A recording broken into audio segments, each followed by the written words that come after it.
There is a reason why WandaVision was originally supposed to be the second show from Marvel Studios to be released on Disney Plus instead of the first. Falcon and the Winter Soldier was supposed to be intended as the setup for the MCU on television, reflecting a tradition of starting off the newest phase with a story that either Iron Man or Captain America can handle or are the main focus of. By starting things off with something palatable that mimics the realism of modern day, despite the use of advanced flying technology and super soldier serums, it would only make sense for things to become more magical, fantastical, and eventually multiversal from there. Instead, thanks to COVID delaying the original plans, WandaVision was released first, and the expectations for Marvel Studios projects on Disney Plus were immediately unfairly set. Because while Loki came pretty damn close, WandaVision for a lot of MCU fans was lightning in a bottle when it came to the studio's first year of content strictly meant for television. While making it a necessary part of Wanda's character, we were drawn in with the nostalgia bait that came with exploring damn near the history of American sitcoms. Disney Plus supplied a way for magic in the MCU to be better defined and step away from the pseudo-scientific explorations the Doctor Strange and Thor movies utilize in order to appease the Moms Against the War on Christmas crowd or whatever they're called. The show resonated with a lot of people for multiple reasons outside of it being required watching in order to understand the direction that the MCU was heading in post-Infinity Saga. And, even to my surprise, gained a cult following within the LGBT community as well. Every time I went online, I would hear house remixes of the WandaVision theme that were meant for queer ballroom culture. I would see gender-bent cosplay of Scarlet Witch and Agatha Harkness, both passive and provocative alike. I'd see videos of drag queens performing to said remixes in get-ups resembling Wanda's many iterations over the course of the show at queer brunch spots. And despite being queer myself, I also found out that there are queer brunch spots. I'm a bit of a homebody, I don't get out of the house that much. The point I'm trying to make here is that the queer following WandaVision gained over the course of the show's initial release was incredibly strong. And with Wanda appearing in the upcoming movie Doctor Strange in the Multiverse of Madness, we now know that part of the reason why is due to the appeal of the titular character of WandaVision, Wanda Maximoff, aka the Scarlet Witch. So for today's lesson, I want to explore why Wanda, specifically MCU Wanda, has proven to be such a highlight for queer men and male-presenting individuals in the LGBT community, and the community overall, to the point where they're willing to root for her through the highs and the lows, at her weakest and her strongest displays, and her most healthy and most toxic displays.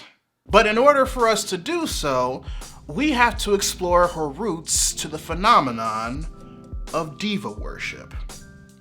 Let's begin.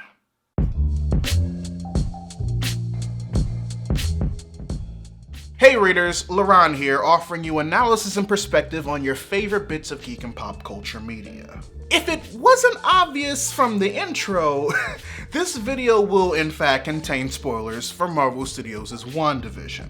It's currently available to stream on Disney Plus, so give it a watch before continuing here if you haven't seen it yet and don't want me to spoil pivotal points of it for you in this video. Other than that, if you end up liking what I'm putting down after this video is done, there are multiple ways that you can show me some love. If you want to help financially support the channel, you can join my Patreon. There are multiple tiers that range from $1 to $20 that give you access to things such as copies of my video scripts, early video releases, and discount codes to my merchandise store. Also, make sure you subscribe to the channel and turn on notifications. That way you'll get a heads up whenever I post a new video. That's the syllabus. Now, on to the lesson. So here's the thing about diva worship. It's actually not as new of a concept as you would imagine it to be, nor is it strictly stereotypically associated with the femme-associated members of the male and male-presenting demographic of queer individuals. Some misinformed individuals would think that it started in the 60s and 70s, once the like of Diana Ross, Donna Summer, and Cher dominated disco, coinciding with the Stonewall riots bringing gay rights activism front and center to the public. But the start of diva worship among queer men and non-binary individuals actually traces back to 1920s Hollywood, and one of the most prominent figureheads of it was American actress Bette Davis. The roles Bette played in film were usually easy to dissociate from traditional roles for women in the Hollywood films back then. The roles that she played were that of quote-unquote difficult women. They didn't sync with what was, at the time, traditionally associated with womanhood.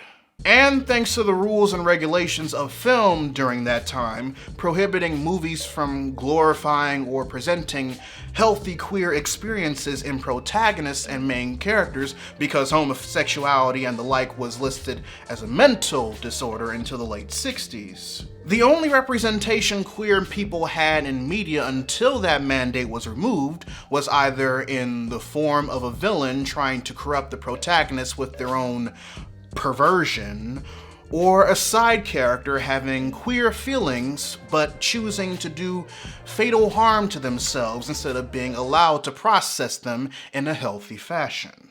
Because of this, performances by Bette Davis, and even Wizard of Oz's Dorothy Gale herself, Judy Garland, became avatars for queer men, closeted or otherwise.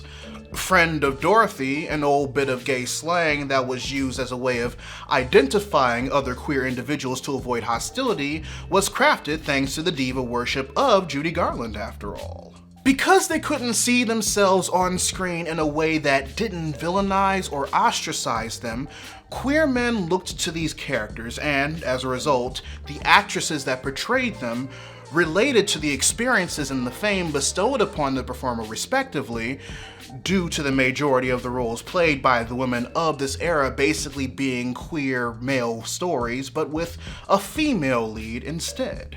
And that's partly due to the fact that a lot of the stories that featured the characters that these women brought to life were also written by queer men, allowing them the opportunity to tell their stories through women that, thanks to their own real-life struggles and experiences allowing the performances to further resonate, cemented this foundation of diva worship that would be built and expanded upon as it evolved with every passing generation. After all, Daniel Harris suggests in his book, The Rise and Fall of Gay Culture, that at the very heart of gay diva worship is not the diva itself, but the almost universal homosexual experience of ostracism and insecurity.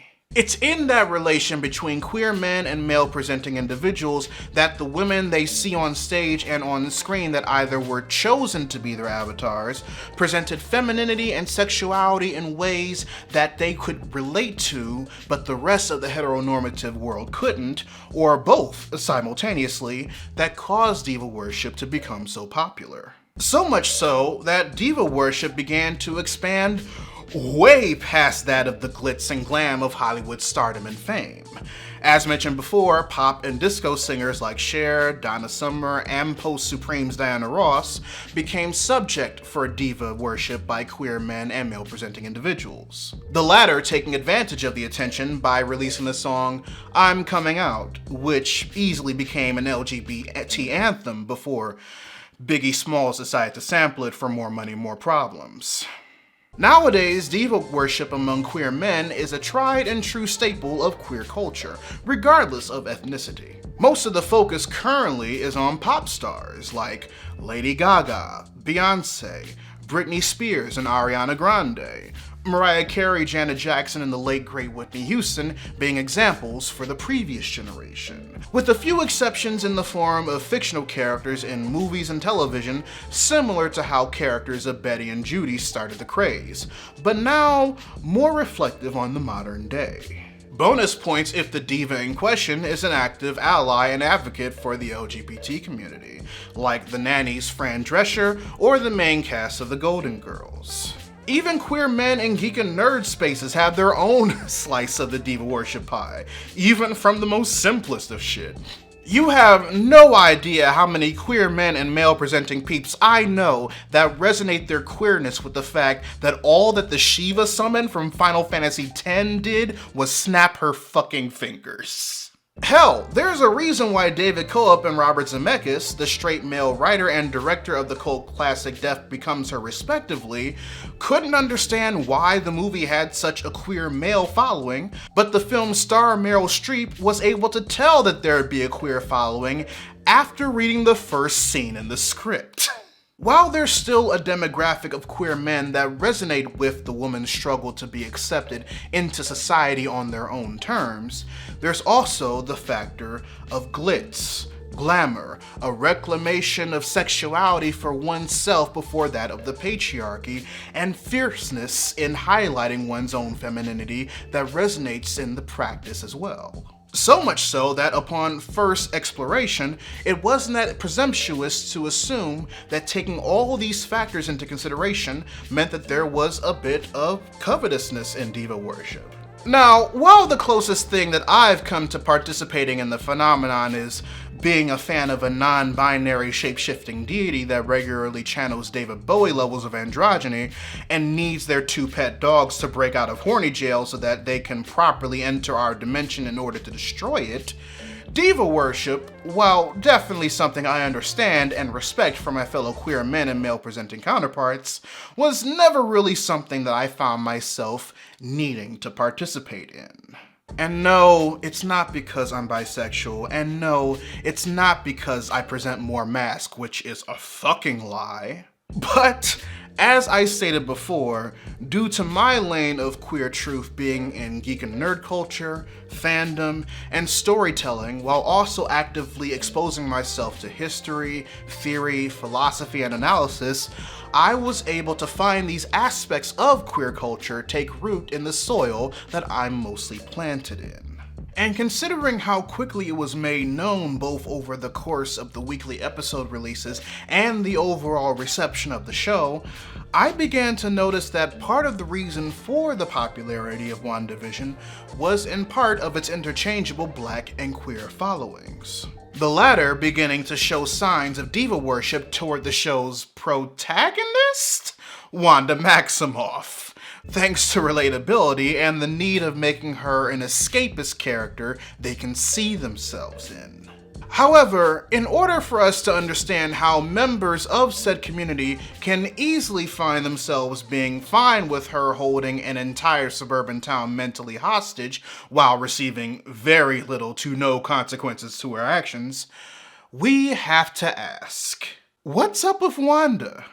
As I stated before, readers, while I don't really participate in diva worship, I definitely respect those who do, especially after both educating myself and seeing how far it expands outside of the fame associated with movie stardom and pop sensations. Another medium diva worship entered was in the geek culture spectrum of comic books, specifically women presented in Marvel's multiple X-Men series. With them already created to be an allegory for oppressed African Americans during the Civil Rights Movement, and easily adaptable for them to be the avatars for queer people for similar reasons, characters like Jean Grey, Dazzler, and especially Storm easily made the roster. Even some characters that I think are trash, and that I'll happily lose followers for stating are trash, like Emma Frost.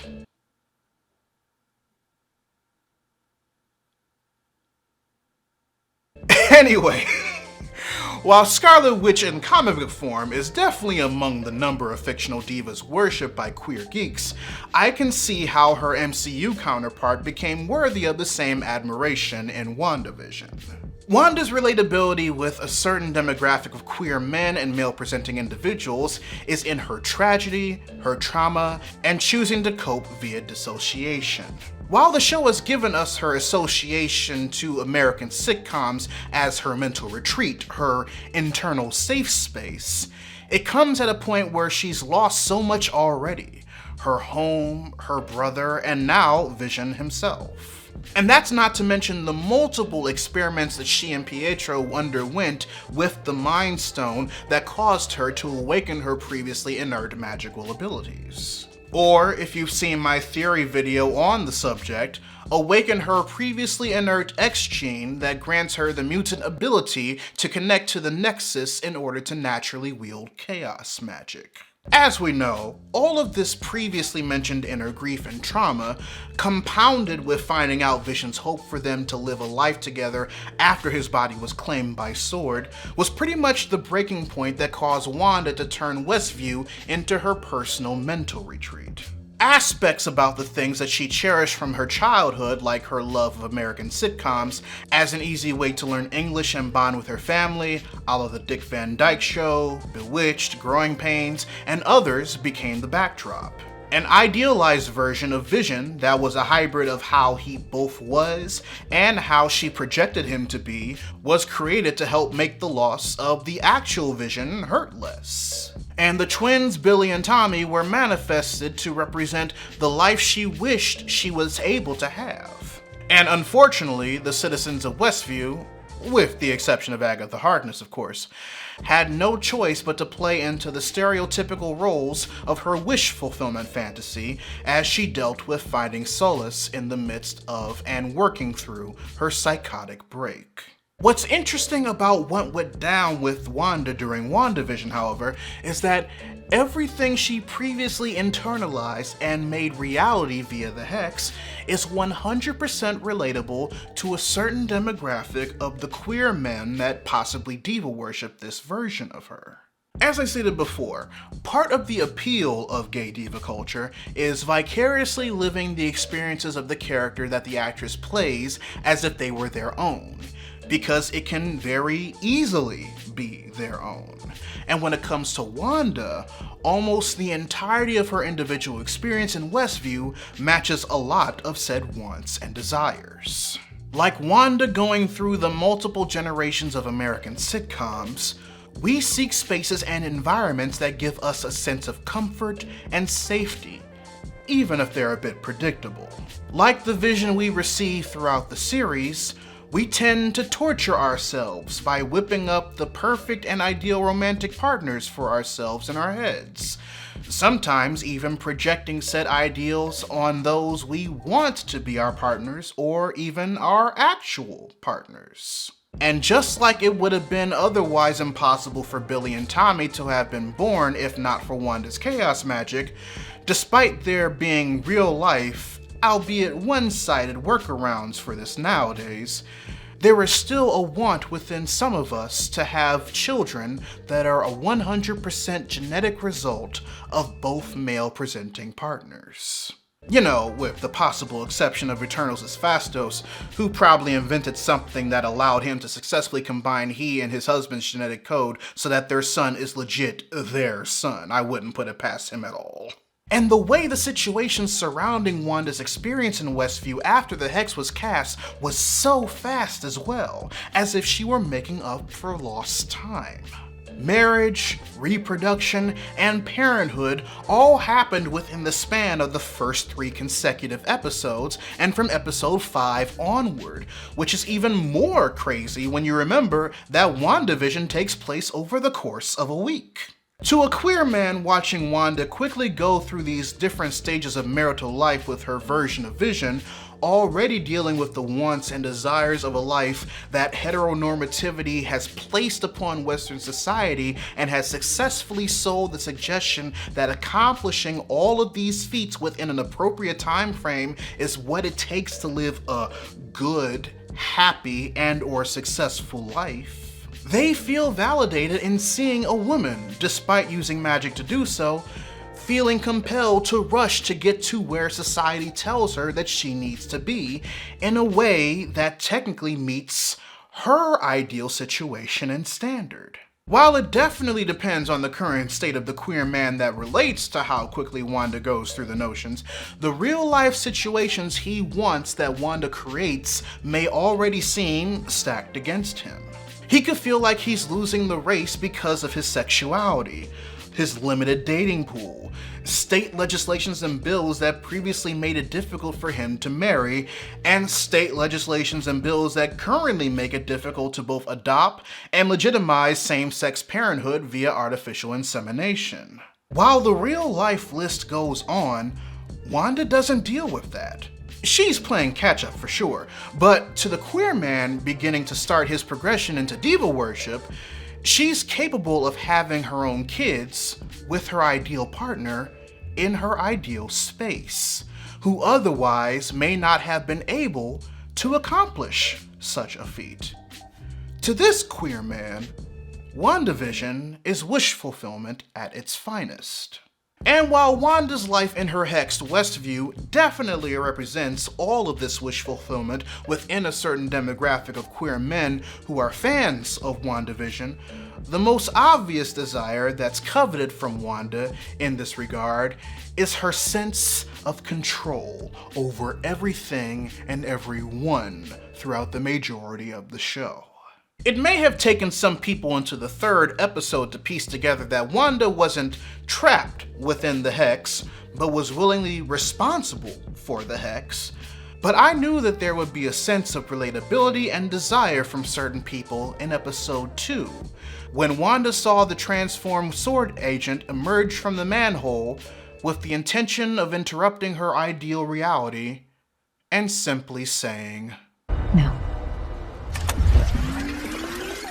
And despite her version of Vision becoming aware enough to know that something was wrong about Westview by the third episode, Wanda's willingness to fix and remove things that may threaten her currently ideal life, despite its display being fantastical, can definitely be something that is realistically coveted by members of the LGBT community, considering their situation. The thing about that, however, is with the combination of seeing Wanda represent all of these individual desires and struggles that relate so well with this specific demographic of WandaVision's fanbase, you can't really talk about how diva worship has allowed queer men and male-presenting individuals to view the MCU Scarlet Witch as a fictional Judy Garland for a whole generation of queer geeks, without questioning how doing so has, as a result, turned Wanda into a messy queen. Now, while it's fair to say that all three aspects about the show can easily be relatable to more than just a certain demographic of LGBT individuals, and even more than just the LGBT community as a result, it's the fact that these comparisons in queer men's lives and experiences being reflected, albeit fantastically, in visual media by that of a woman that makes Wanda and WandaVision such a clear target for gay diva worship. Even if they have no X-Men or Avengers comics under their belt before watching any MCU film with her in it, this demographic see themselves in what Wanda has been through, what she does, why she does it, and the extent she's willing to go through in order to keep it, until it's time for her to learn her lesson and move on, which she does. The problem is that when she does, despite the guilt she feels of exposing an unconsenting town of innocent suburbanites to her previous break, she receives no repercussions for doing so. She gets a pass. And not just from her colleagues. I made mistakes, and people were hurt. I'm not here to talk about Westview. But from the members of her queer fan base as well.